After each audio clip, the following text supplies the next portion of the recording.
Now, friends, there is about to be a big change in Fallout 76. You see, players were not happy that Bethesda took out Ultracite Ammo as contextual drops, but you made your voice heard on many video creators' comment sections, the Reddit, as well as Bethesda's official Discord. And this, my friends, is something that I tell you you need to do. If you like something, let them know. And if you don't like something, make sure to let them know with constructive criticism, because there was some PTS notes that were just released because the PTS is going down for an update. And yes, friends, Ultracite Ammo. Bethesda says, we've been listening to your feedback on Ultracite Ammo and prime receivers, and have taken a close look at where things stand today and where we'd like them to be in the future. To start, results from the PTS have made it clear this change isn't quite ready for prime time, pun intended. I do like the puns. I do like them. While we're still excited about the idea of Ultracite Ammo playing a more meaningful role in combat and exploration, we recognize it needs a broader set of supporting changes to truly feel rewarding. That said, there's still a core issue we want to address from the original design. The flat damage increase creates a dominant choice, discouraging players from experimenting with other options. Just to let you know, I really don't use Ultracite Ammo on any of my weapons outside of the Gat Plaz in the raid. I'm not one of those that was complaining, but I did hear y'all, and I made sure to send in a report as well.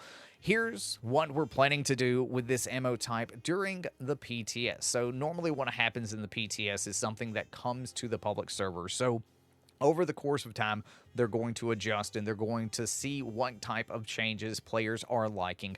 Restore Ultracite Ammo to being part of the contextual ammo. Adjust prime receiver damage to match other top tier receivers, no longer exceed them. Retain bonus damage to scorched enemies. This brings Ultracite Ammo in line with other high damage options without making them obsolete. While this is definitely a nerf, we feel that now, when so much of the playing field has shifted, it's the right time to make this change. And look, like Bethesda says, they're going to tell you when they nerf something or when they buff something. They don't want to nerf things just to nerf them. They have a bigger picture in mind, and I have no idea what they have planned for that biggest update coming in the winter. I am so excited for that.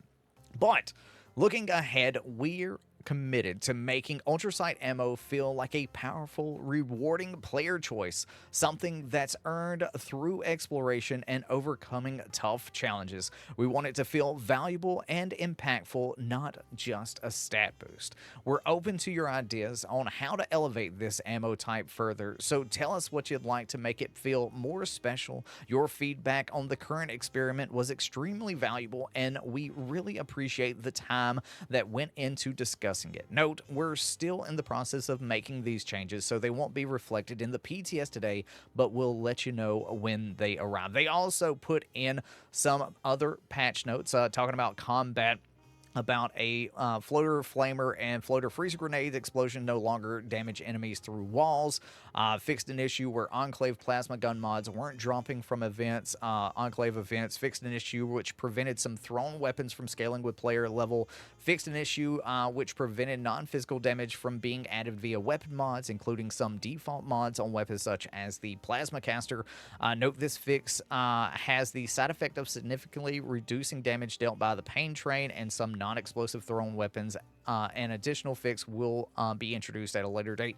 And this is the great thing about the PTS is players can change up. They can change up and see how things are working, change their build around, and test for bugs, which makes the public release of that season even better.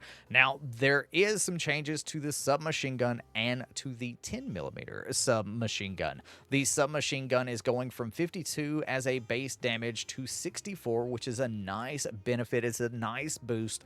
The 10mm SMG is getting a bit of a nerf from what it was just at, 72 to 59, so they're kind of flip-flop there.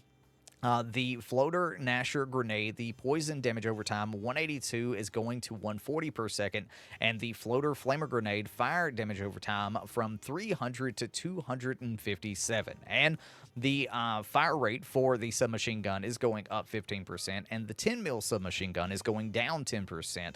And the ranges are being adjusted: light machine gun 132 to 185, minigun 130 to 175, 50 cal machine gun 103 to 144, submachine gun 109 to 152, and the Gatling gun from 137 to 191. I still love that weapon. They have adjusted the reload animations for the following weapons. The assault rifle provided the highest damage per shot of rifles and had the fastest reload. Today's change helps ensure the rifles can compete and fit into the roles. So the reload animation from 2.08 seconds to 3.02 for the assault rifle, radium rifle 3.57 to 2.85, handmade 3.03 to 2.43, the combat rifle from 3.15 to 2.68, and we just went through the Ultracite bit. The workshop improvements stored in blueprint. Oh, let's go! I'm so excited to test this out. Stored in blueprint categories added and are now accessible. Let's go. Workshop accept button now correctly displays E. Refresh budget bars now trigger correctly when changing subcategories. Automatically return to the last selected items panel when edit mode. Added visual indicator for the item thumbnails to show that they have variants available. Subcategories are now displayed in the variants header. Crash fix when placing items via workshop. Cannery can now be placed. Let's go. Jump functionality restored from switching back from modify mode. Mort's Educate 3 tape now correctly references the generator location. That's good that you went back and changed that up. Power requirements now display. Budget bar updates immediately after items placed. We no longer display variant none for none of the build items. Okay, let's go. The minimize variants options panel are now labeled correctly. Content organization. New additions. Spooky scarecrows added to the holiday subcategory. Doors have been reorganized into condensed list. That's good. And this UI is not what it's going to actually be. Like, it's not 100%. There's still time for Vault Dwellers to get into the PTS and to help make it the UI that you want. Future content to help your camp building endeavors with the new workshop UI and relaxed build rules. We are unlocked additional workshop items for PTS players. Unlocking all these items meant that prototype weapons, armor, and 4-star legendary mods were revealed.